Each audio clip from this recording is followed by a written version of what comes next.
Hello, and welcome to this Houdini 17.5 beginner's tutorial on water simulation and the basics of it. Today we're going to be covering flip fluids and flip tanks, as well as covering collision guides on objects that will interact with these fluid simulations. So, on the screen right now you'll see a prompt of the timestamps for what I cover when, but I recommend you watch through the whole video as some parts will relate to both sections of the tutorial. Okay, so let's jump right into it. So here we have our Houdini 17.5 scene. Nothing in it so far. Okay, so first let's just simply set up a scene because we're going to need something for the object to collide with. So okay, first we're going to start with the flip tanks, okay, instead of the flip emit, which we'll get on shortly. So let's spawn in a flip tank. So to create this, you just click on the particle fluids tab and the flip tank and just click enter. That will make the default size and it will make it spawn in the middle of the Houdini scene. There we are.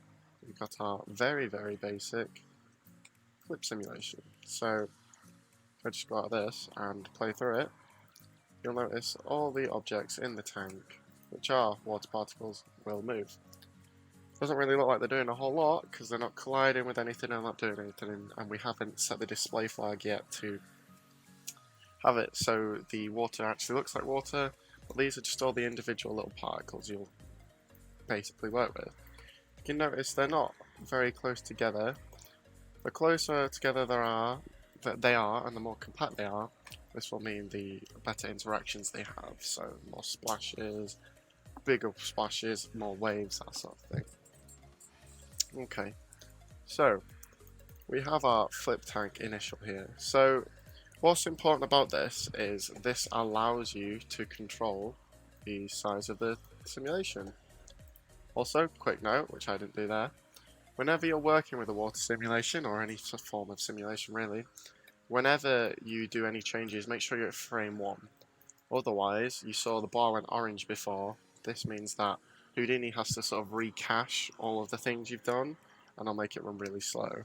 Whereas if you do it at frame 1, it will only have to recache frame 1, and it won't take very long.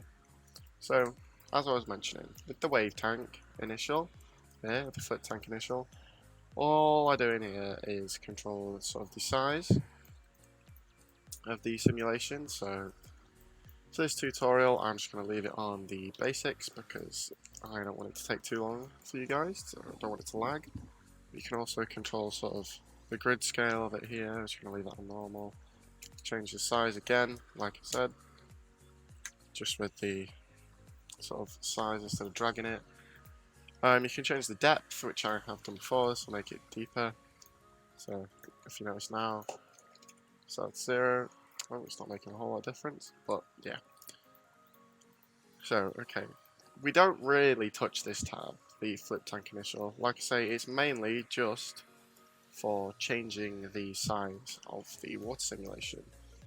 What you actually want is the flip tank fluid and the auto dot network. So here we have, I'll put them in little groups, so we don't touch this at all, the flip tank fluid interior, so we just don't touch.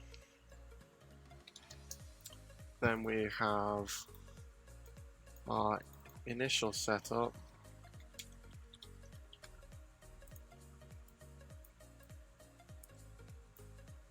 and then we have our two main sources of the simulation which we'll be working with. So here we have essentials. If I could spell. So let's jump in, shall we? So first off, out of the two, also quick tip, if you ever want to refocus your scene, if you press space and H at the same time, works both on Mac and PC, it will bring your scene right back to the initial, sort of showing you everything in your viewport. So we're going to jump right into the auto dot network. So this is where most of the magic is going to happen. This is where we're going to control sort of how much the simulation interacts, how many particles are in it, all of that sort of stuff. So I'm going to talk you through the important parts. So the merge and the output, those are completely fine, you won't need those. This is just to cache it out, and this just merges that into here. The merge will be useful later when we add a collision object in, which the auto.network will automatically merge it into this simulation and do it all for you. So let's talk about the top. Let's talk about the flip tank itself. So firstly, let's talk about particle separation. So what particle separation is like I discussed before, is just how much space is between these particles.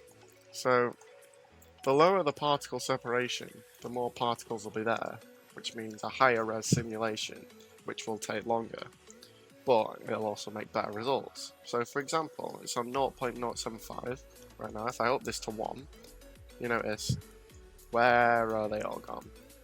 They're basically that loose, they can't stay in the initial box that was set up anymore. If I just play it through, look, they don't do anything. So you never really want to go that high.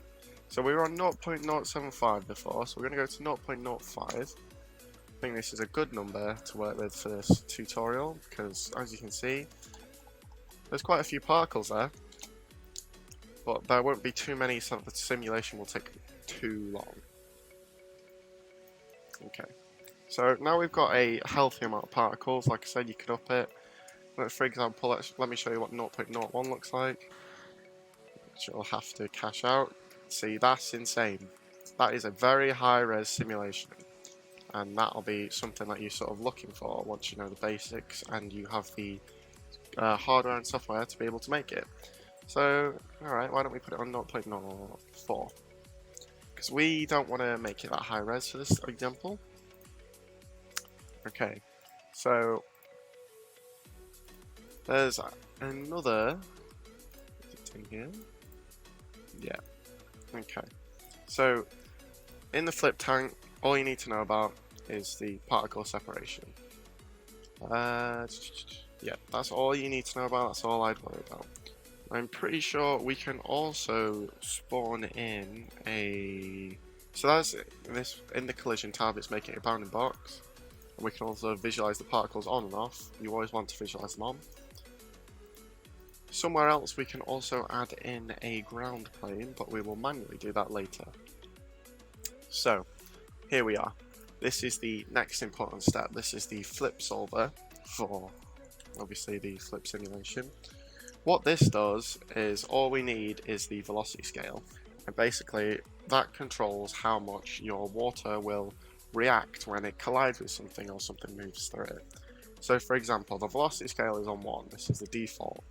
If you want more like bigger, more like vibrant splashes, you're going to want to up this, but the more you up it, the longer your render time will be, like the particle separation from before. So it's all about finding a balance for your simulation, to have a good simulation but not have insane render times. So I'm going to keep it on 1 for this example before I show you anything else, because I want to bring an object through this to show you how it interacts, and then we'll move back in.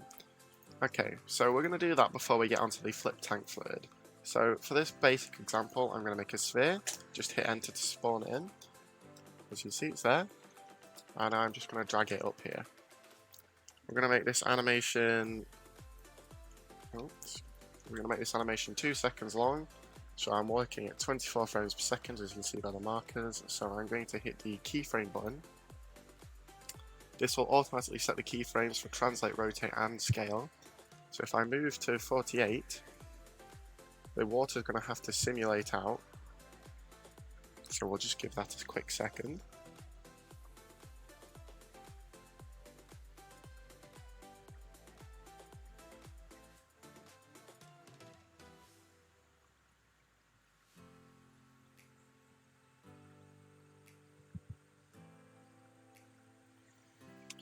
There we are, the water's simmed now, it's just reacting with itself, so there's nothing too big going on. So I'm just going to drag this all the way down there, and as you can see, the keyframe is large at the moment. You just need to go and click it again just to solidify that the keyframe's there. Otherwise, once you move the slider, the keyframe will go away. So a quick way to get back to the start is by clicking here. This will skip you between your keyframes as long as you're on the selected object. So at the moment, as you can notice, once I hit play, the ball and the water just sort of don't touch or interact at all. So we're going to change that. So once you've got your simple animation set up, or whatever kind of animation you want to make this object, the sphere, a collider. So I'm just going to name it accordingly. So this is going to be our water collider, and it's going to make a big splash in the water, okay? And then the splash in the water is going to interact, and it will spill about and splash up and down within its bounding box that it's in. So the square you can see is how large the bounding box for the water actually is, which we can change, but for this tutorial we're just going to leave it how it is. So because of that, I'm going to make this sphere a little smaller, 0.5, so there's more room to sort of splash around. That's too far. More room to splash around, etc, etc. So once we've done that, we want to make the sphere a static object. As you see, we click in to check, and this we can see when it's done this, we know it means it's a colliding object, okay? So don't touch any of this, and go back into your dot network, which is where the magic happens, and hit L on your keyboard while your mouse is hovering here to organize everything. So as we notice now, we have a collider, which is the sphere. We named it collider, and here it is. So because it's being merged into the this tab with the flip solver, this means that it will interact accordingly with it. So you can have as many colliders as you like, just having an interaction with the water, but for now we're just going to keep one, and I'm going to show you what it looks like. So this was on 0.4, I believe, on the particle separation. Why don't we just up that to make it faster? We're going to put it on 0.45, and I'll play the simulation for you and see what happens. So obviously it's not the fastest thing in the world because it's got to cache it to disk, that's what the blue thing means. But here we are, the sphere is about to collide with the water, and there we go. So once that's finished going through there, this little animation is done, it's a little plop. So you can see we got a little bit of water coming back up once the sphere has fully passed through the object. So I'm going to zoom in and slow down the animation for you. So here we are, you can see where the sphere collides with the water. You can see the water spreading and separating for the sphere, gets pushed down, it spreads out the space, and once it's down, it brings up a little plop, like you've just dropped something in the water, for example like a coin. Now this isn't very dramatic and probably isn't usually what you want. So this is where the velocity scale comes in that I was talking about before. So we're going to go back to the start. So like I said, the velocity scale controls how much interaction there actually is with the sphere and the water. So for example, if I go a bit extreme and up this to 10 and play the simulation out again, we should notice that it's very different from what it was before. Here it comes.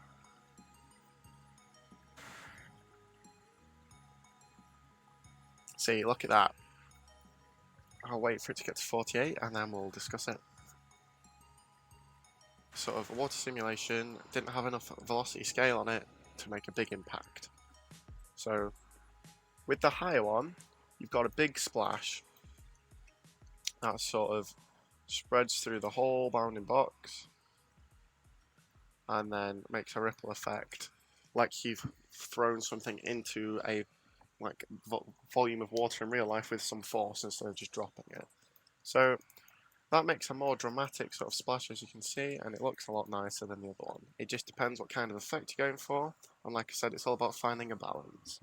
So I'm going to set our simulation to 0.04, and I'll keep it on 10. So this is going to make a higher res simulation that looks a bit nicer than what we just did.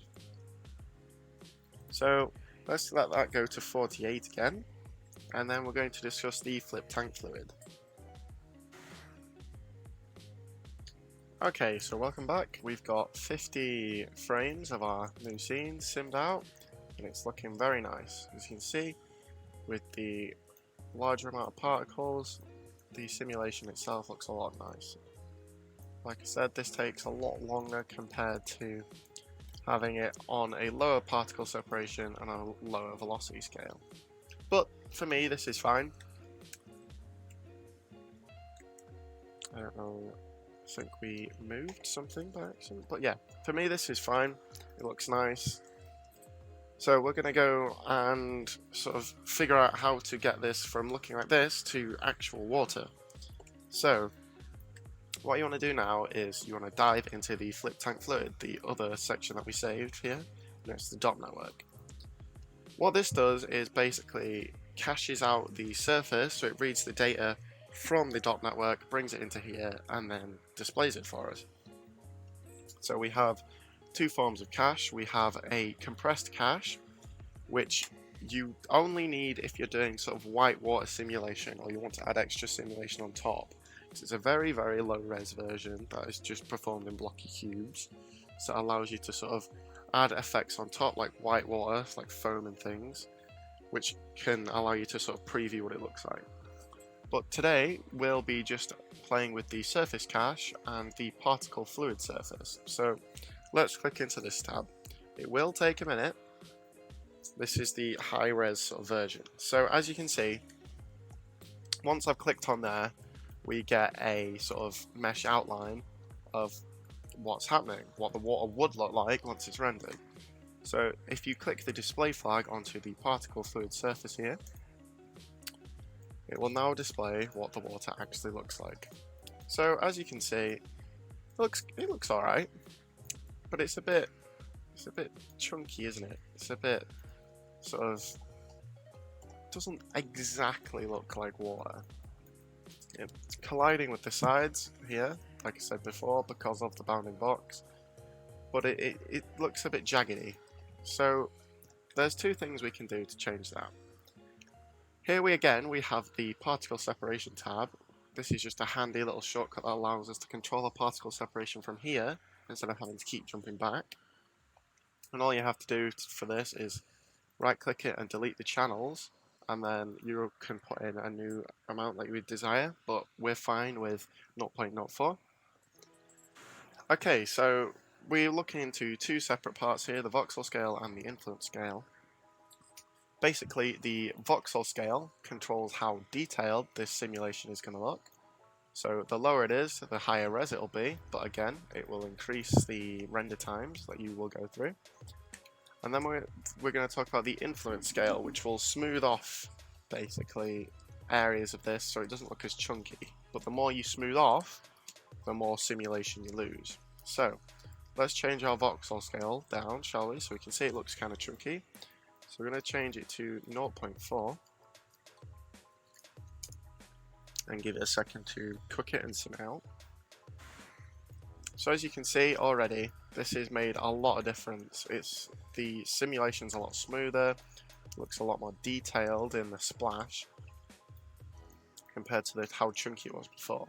So I think 0.4 is fine for this example, looks nice enough. Let's have a mess around with the voxel scale. So for example, I'll show you how bad it looks on 1. And that's what happens. There's absolutely no voxel scaling at all, so it just gets rid of it. If we go back to 3, it should look how it was. So we're just going to cancel that and show you something else. So if we put the voxel scaling on 4 and give it time to sort of sim out and test.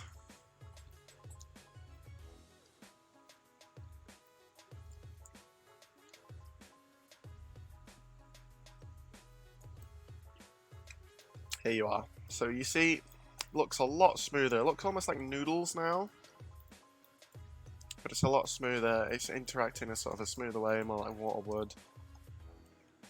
The noodles are a bit weird, but you like I say, you can go in and change that. Remember, this is only 1 frame, so that's probably why it looks so funky.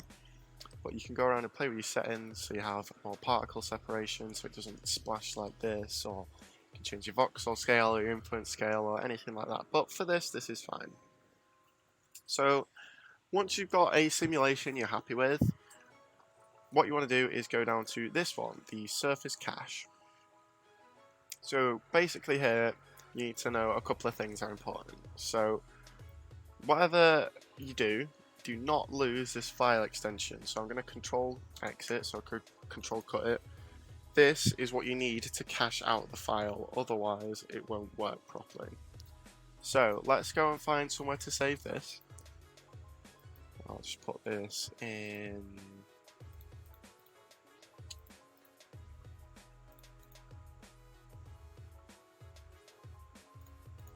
make a new folder on my desktop for now, so we'll call this cache.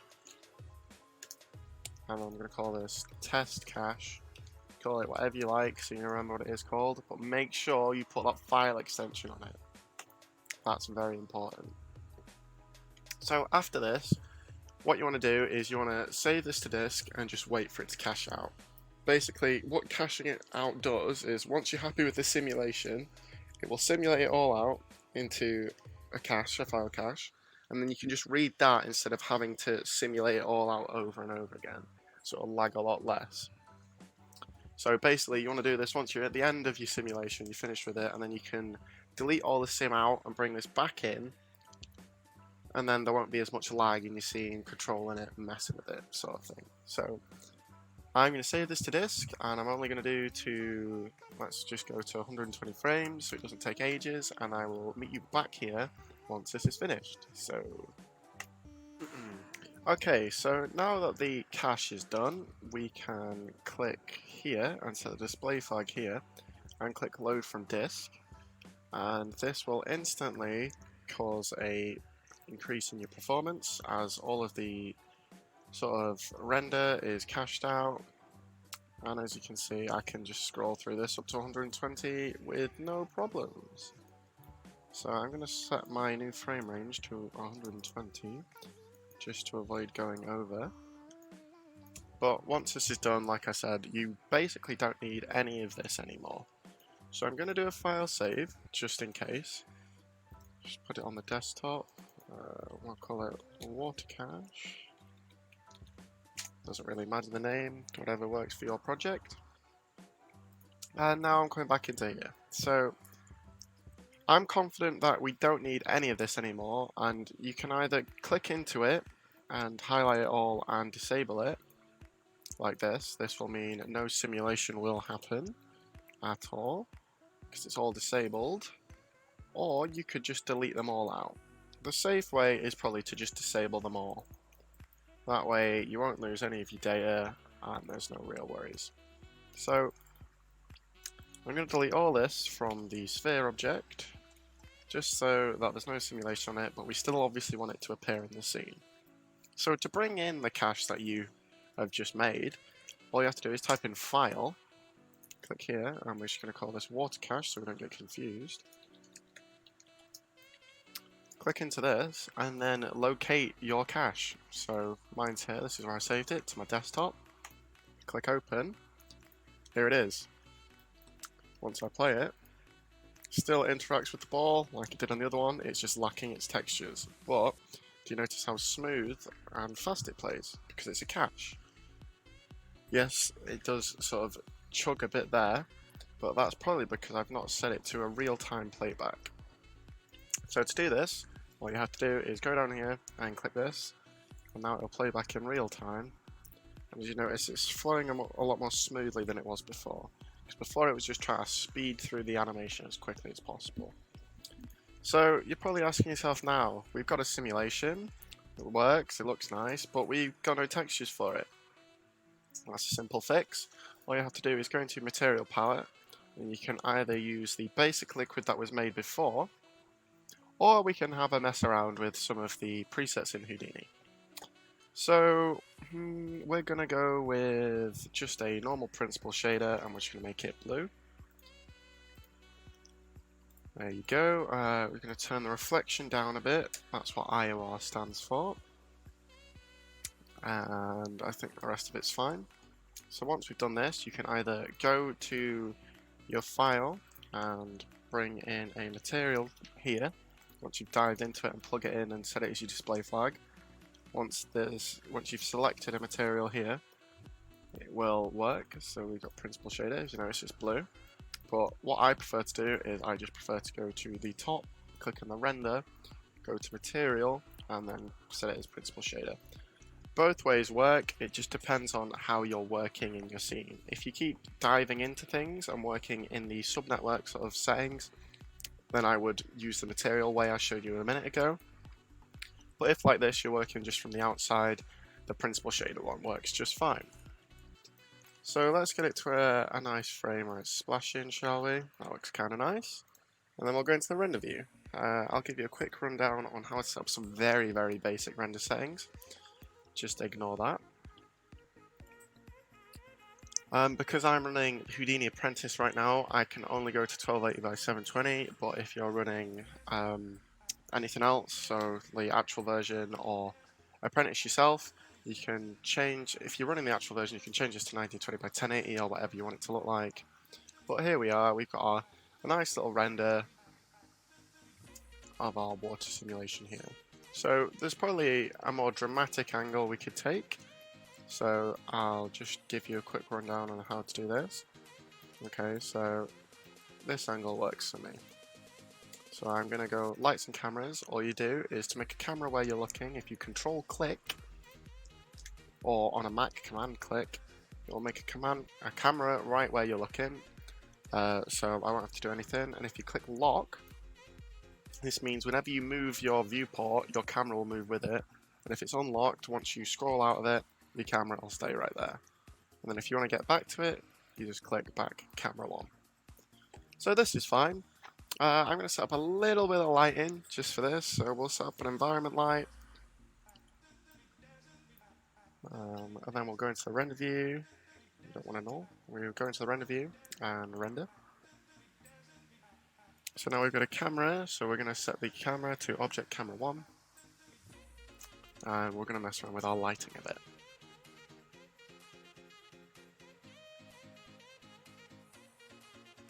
So as you notice now, we've got some shadows in it because of the environment light. And it's taking a little bit longer to render. So obviously the more detailed something is, that includes lighting. Before, when you're in the viewport and I just click rendered, that was just the basic Houdini lighting. But now we've got an actual light set up. We could probably delete this environment light and bring in a skylight even. I think that'll be better. So if we just render that out again, now we have both a sunlight and a skylight we can control. So let's make this sort of a nice yellowy. I think I know it's FFPB60. We'll go with that, a nice sort of orange yellow as you notice. So it changes the colour itself. So if we go into this one as well, so we set that to FFBB60. You can obviously set it to whatever colour you like.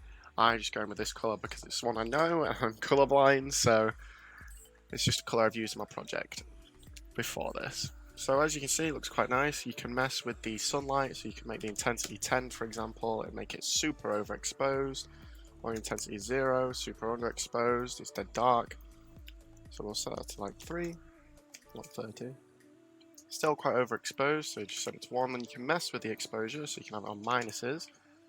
So it still looks quite nice, it's still got some highlights, but it's the exposure's minuses, and you can do the same on here. There you go. So the render is just really up to you. Just have a mess around with it, whatever works for you. And then once you're done, you're happy with your render, how it looks. That looks quite nice to me, even though we're just messing around with it.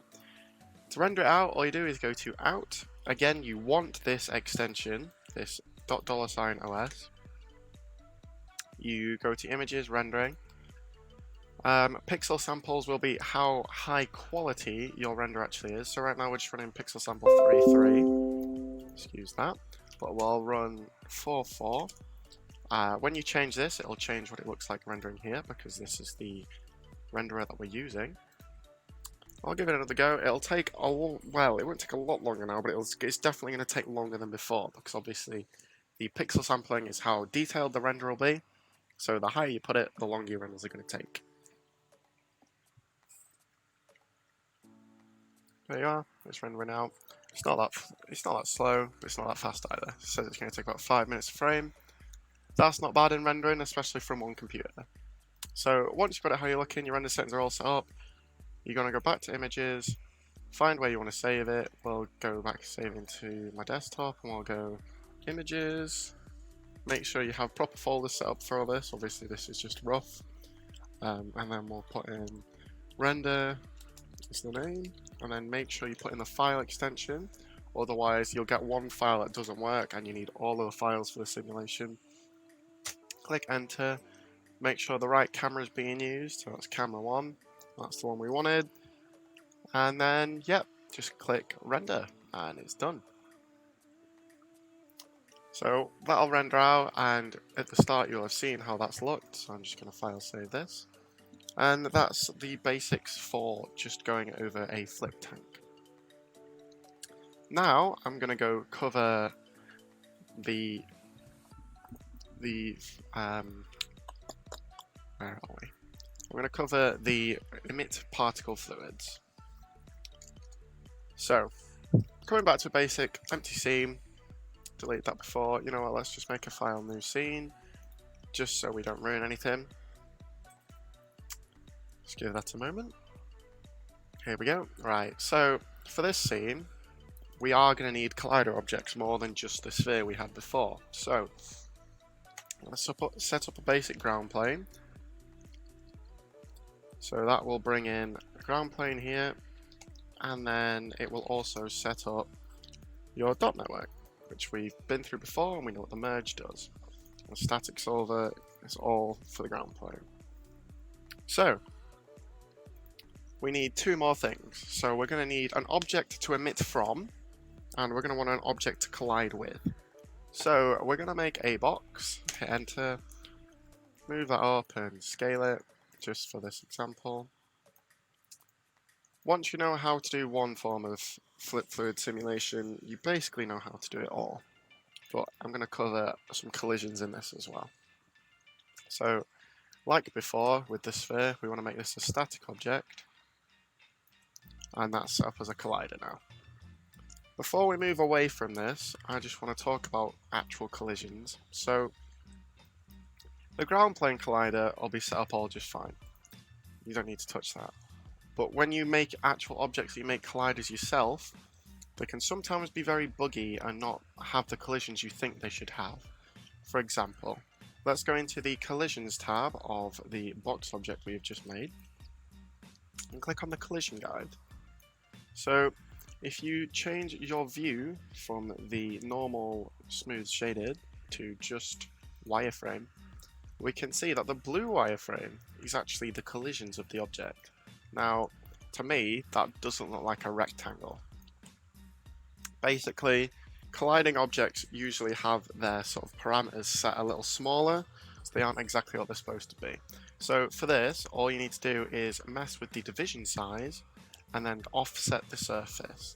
So the division size is how detailed this is going to be, and just changing this can usually fix it. So if we change it to 0.07, as you notice now, it's looking a lot more like a rectangle to me. But if we make this a little bit smaller, it's a lot more detailed. Now if I change this to 0.01, as you notice, it's now extended from being inside the square, or the rectangle, sorry, to being outside it. So that means when something falls, it will now collide with this part of the rectangle instead of what it looks like. So if we drop this to 0.01, there you go. It's looking better. Usually I work with division size 0.01.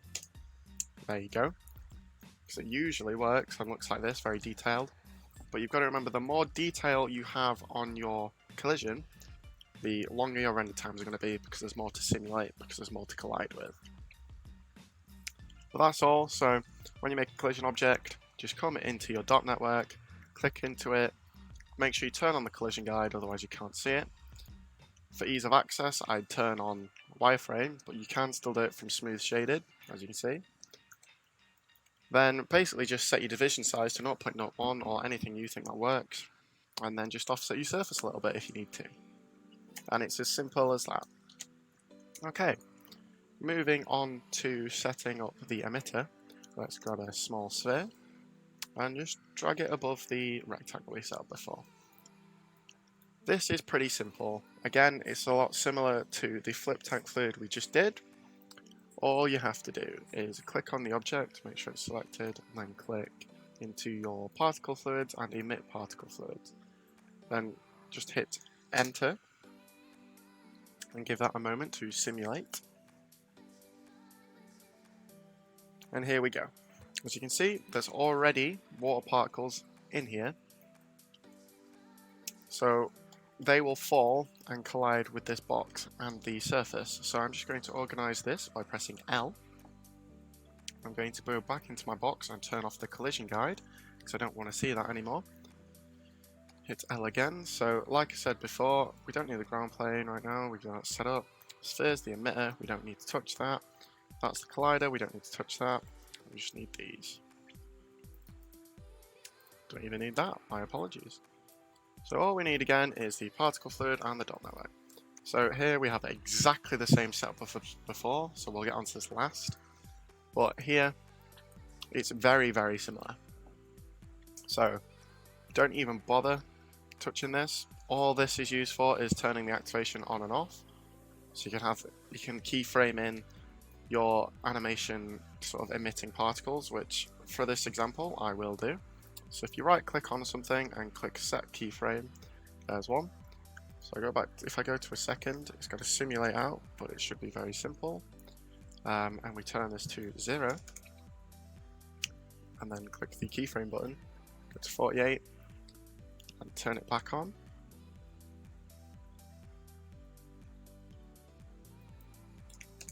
There we are. Okay, so now we've got a very, very basic simulation set up with this turning on and off like a tap. The other two parts, so you've got your particle separation again, which is obviously what you want to control, so it emits more fluid, more particles, and then when you flip solve it, you've got your collision guide.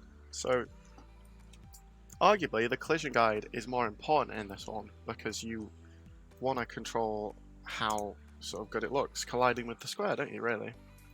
So I'm going to set up a little animation here, so we'll put this as 0.07 and have the collisions on 0.05, and then we've got our little keyframe here, so we have an on-off simulation. So if I go back up to the top, press play, as you can see the water is emitting, stops, collides with the object, splashes off, and it splashes how it does because we set up the collision guide. So if we just pause the animation there for a second, I'll just reset my camera. If you notice here, it's all colliding on top of the rectangle like we set it to.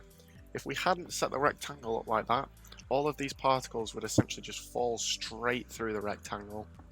And that's not what you want at all, is it? So there you go, there's a little simulation. If I turn this back on and let it continue simming. So you can make stuff like droplets with this, with the turning on and off, or stuff emitting from a certain way, like maybe leaking out of a drain or something of that sort of variety. Maybe make a bit of a fountain, anything like that really. So I'm fine with how this looks, it's just an example, and you know the basics now, so all you need to do is just one more recap.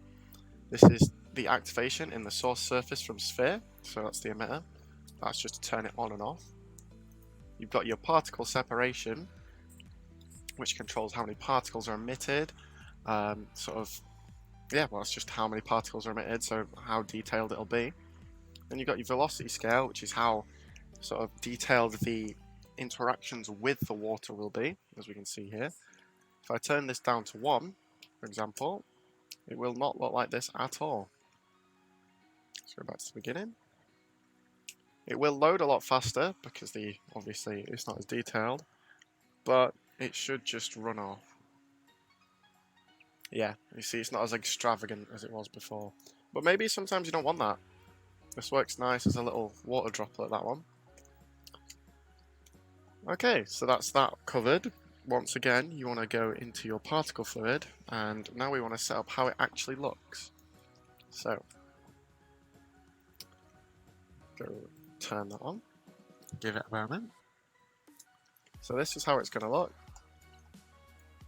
Again, all we need to do is click into here and control it. So we'll make the voxel scale 0.05 again. Make it a bit more high res, there you go. And we'll up the influence scale to about 4 again. There you go. It's a lot smoother. Looks a lot nicer now, but we're going to put it on 3.5 this time.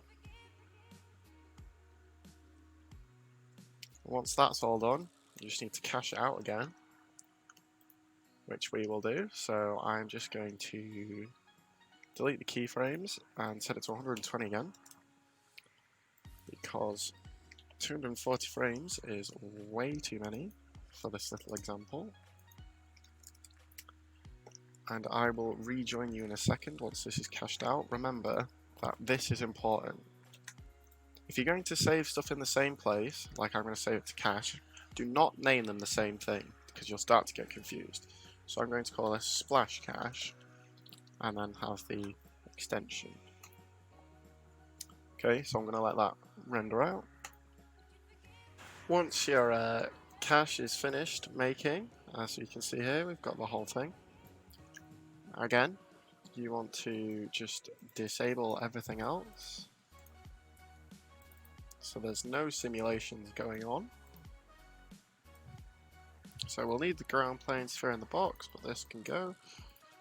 And then we'll yet again import a file. Enter that to find our cache, so we called it splash cache. And here we are. So the splash cache, this is what it looks like in the end, that render. Well, the cache, should I say. It looks quite nice, it's quite over the top, big splash, which we're going for. That's some very fast water emitting and splashing against an object. And much like before, you can add in your own textures and render it to make it how you look. So yeah, I hope that was a helpful tutorial on the basics of water simulation in Houdini 17.5. And I hope you enjoyed. Thank you very much.